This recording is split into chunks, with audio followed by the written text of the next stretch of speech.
Trayectoria en el hip hop, he visto raperos que nacen, he visto MCs que mueren, y a pesar de todo aquí sigo yo, ganando más respeto, subiendo otro escalón. Así veo como tú aquí fracasas, perdedor. Has estado gastando tu tiempo insultándome, mientras que yo ahí del micro estoy de ti burlándome. Risa me das, lástima me provoca gente mediocre. Vamos, sigan buscando la manera en que puedan ganarme. Del nuevo MC que emerge, su argumento es este. Dice que su poder lírico es más grande que el mío 100 veces. No sé en qué cabeza cabe a expresar eso, como te atreves. Si en infinitas ocasiones tus hombres no han logrado vencerme. No han logrado vencerme, no han logrado vencerme, no han logrado vencerme, no lo han logrado.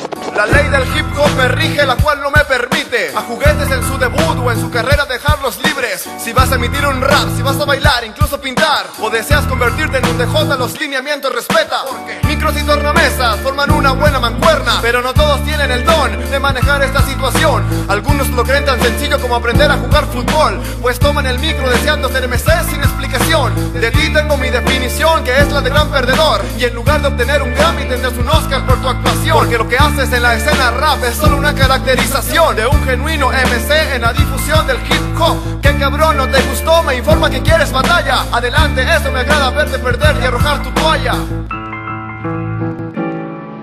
Nosotros ganamos, Ustedes pierden, ellos se entretienen.